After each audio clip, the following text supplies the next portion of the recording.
So I just got back from home. I went home this weekend for Chinese New Year, um, and I didn't really know what to talk about today.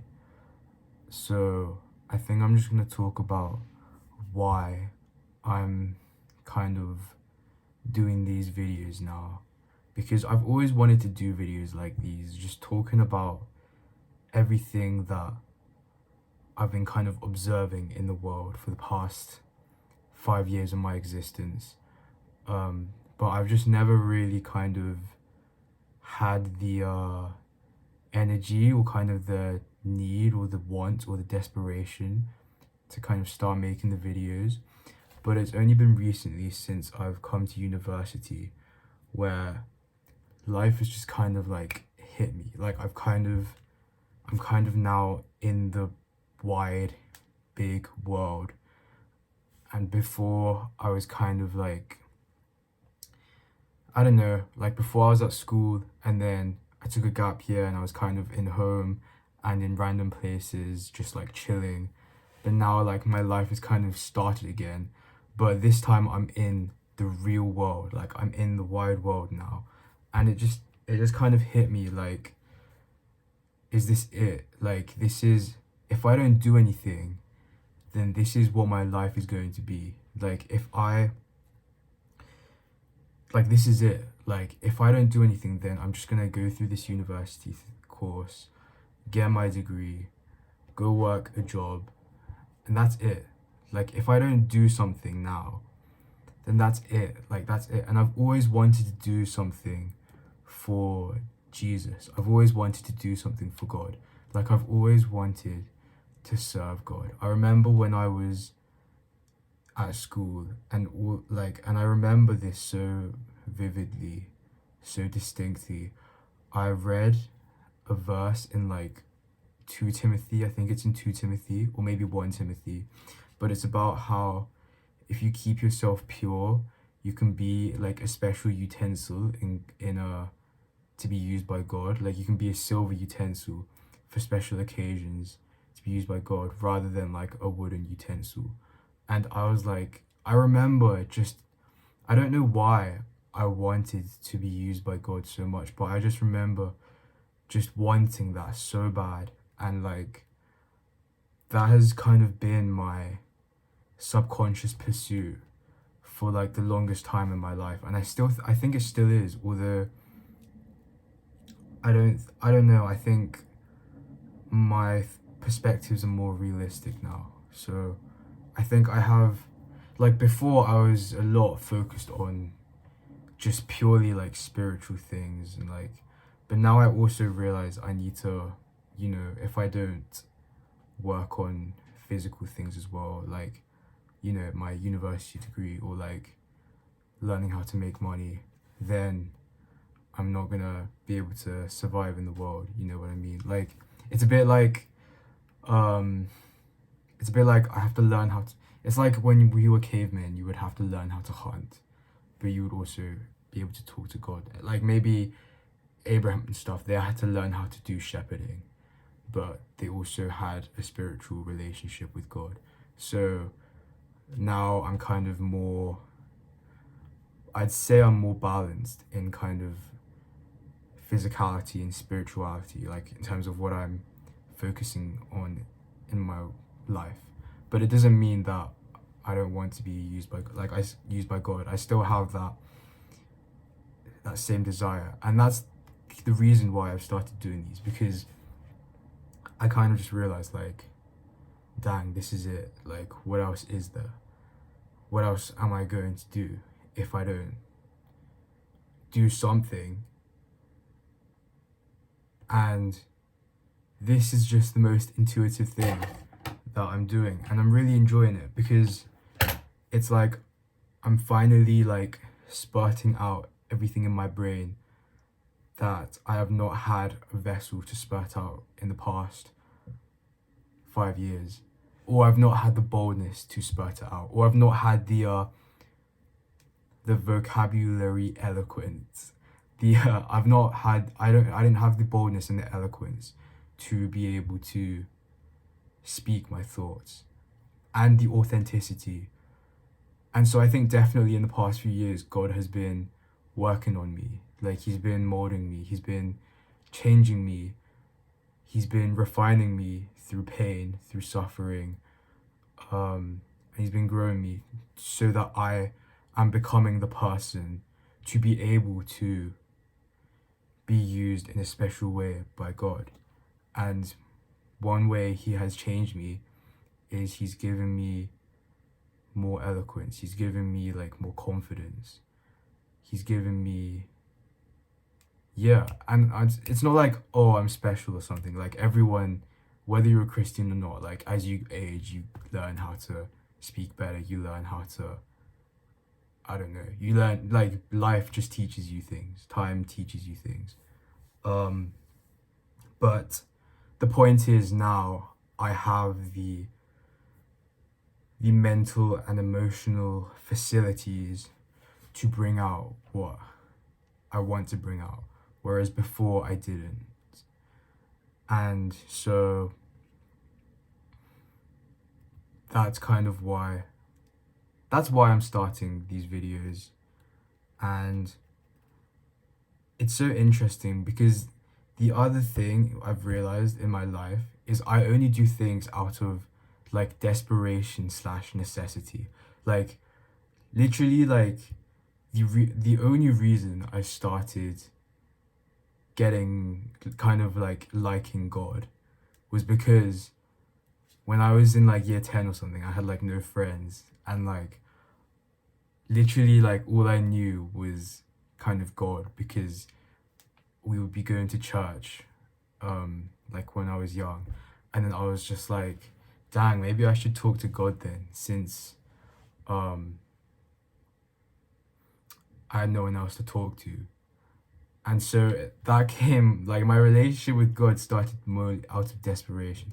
And I think that happens to a lot of people. Like, the only reason people really turn to God is because, like, they have no hope left. Like, they're going through some difficult time, and they like, the only thing left is to turn to a higher power. And it's quite interesting because I was talking to a person about it just yesterday, and I was saying it's either a really good thing or it's a really bad thing, because either it's a good thing because either Jesus is actually real, and when people are going through a difficult time and they, ask Jesus for help, then Jesus actually, because he is real, and I know he is real, but because he is real, he actually helps them. But the bad thing is because people do it out of desperation, and that's like a red flag, because anything in life done in desperation is a red flag. Like, if you're, I don't know, if you're trying to date a girl out of desperation, that's about, like, everything in life you want to, like, before you get the best things, before you get the best versions of the best things in life, you have to approach it from a place of abundance. Otherwise, it just doesn't work. Like, you can't, like, but the point is, desperation is a red flag, and that's why I think some people can be easily deceived by, like, the spirit of religion, or like the kind of like a false sense of security given by a church community that is like really loving and, like, really welcoming. Not to say that's a bad thing, but the point is, what I'm trying to say is, I feel like a lot of people get sucked when they're going through a difficult time. They get sucked into like the church community because they feel lonely and they feel welcomed at church, and they don't actually really get to know Jesus like personally. It's more just like they feel at home at church, and as a result they start adopting like church traditions, even though those traditions may not be based in truth. Just like how Jesus was annoyed at the Pharisees because they were holding their own human traditions above truth. Like, they were like, they had some rules. I can't remember what the Bible said about it, but the point is, the Pharisees, because they were like a little cliche community. Oh wait, so not cliche, like a clique. They were like a clique. They were like in their own little community, and they weren't following truth, but it was more a community out of desperation, so that they were forced to kind of, like, they weren't pursuing truth, they were pursuing the comfort of a community. And that's what I think the spirit of religion provides a lot of people who are hopeless. So I think it's definitely a 50-50 split, or I don't know what split, but the point is, I think some people actually find Jesus and they actually start pursuing the truth when they're going through a difficult time. Or the alternative is they get dragged into church and they kind of start adopting the spirit of religion and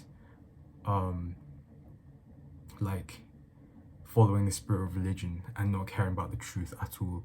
And it's so interesting because when you go to like different churches, or like when you meet different like Christians, it's so easy to tell. But yeah, I don't know why I got to that.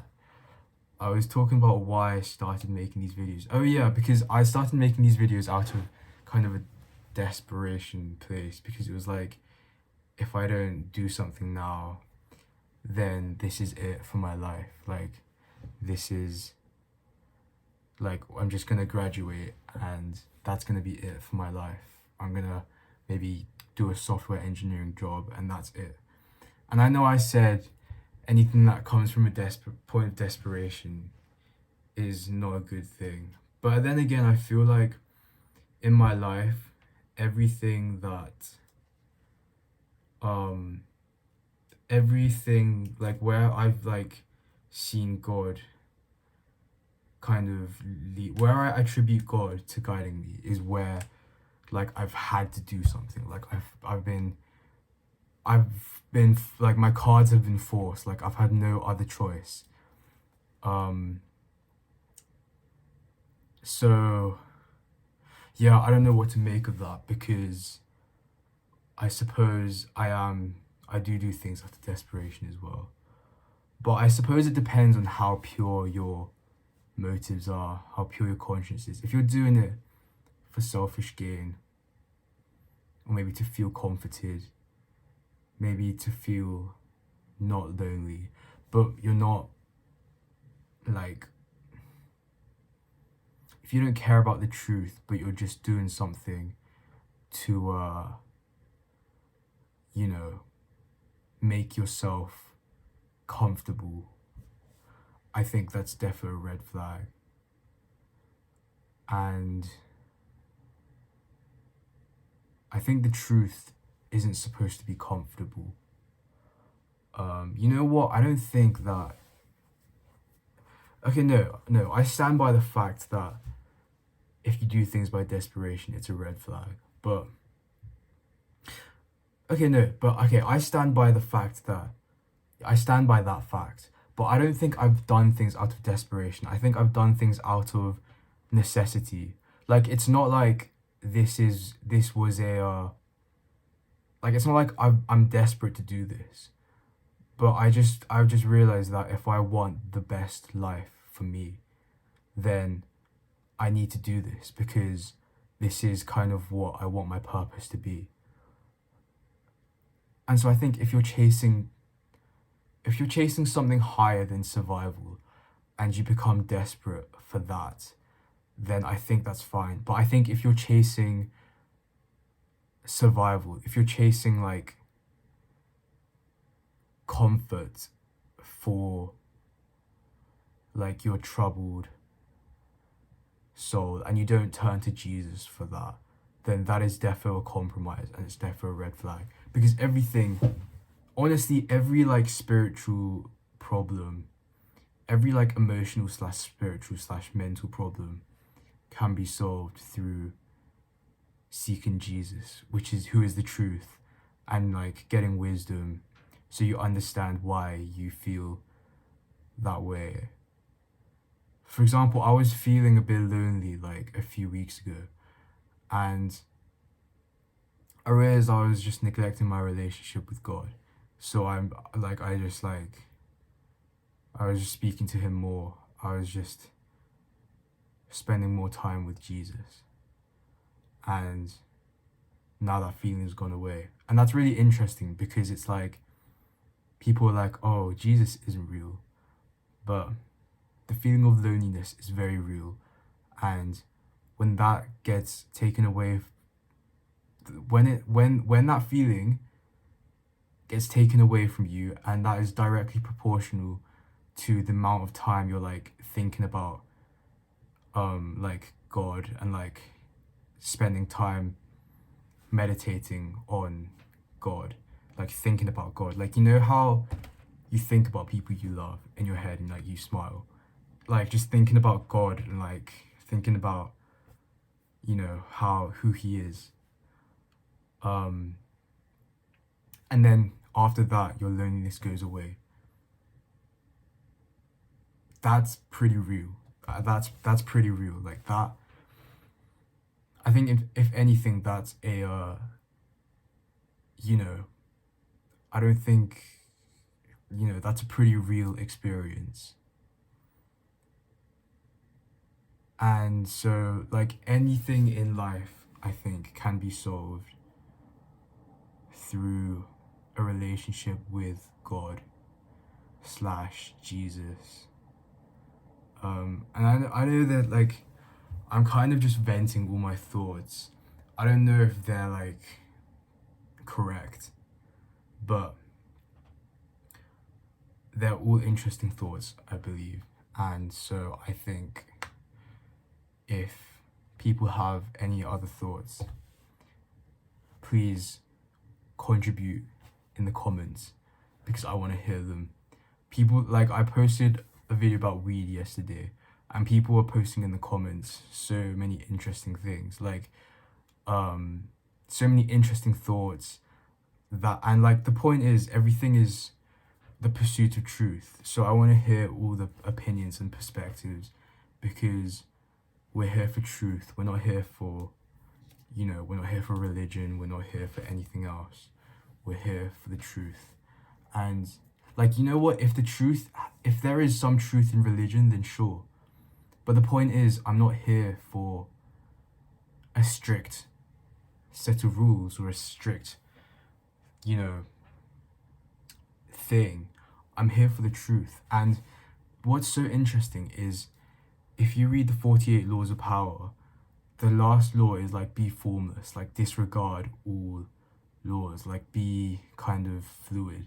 And that's what truth is, because like that's what like truth and love and authenticity is. Like there aren't like strict rules. It's all like rules. It's all like through love and authenticity, and like that's why like the teachings of Jesus are so kind of misunderstood, and there's so many like interpretations of it, and there's so many like denominations, and there's so many, you know, different interpretations of the way what Jesus is talking about, like what love means, because love is so nuanced. Like love is such a fluid, formless state.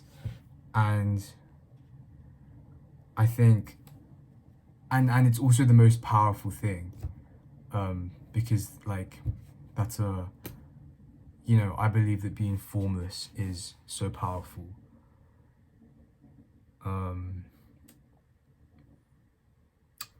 But yeah, like I said, let me know what your thoughts are, and yeah.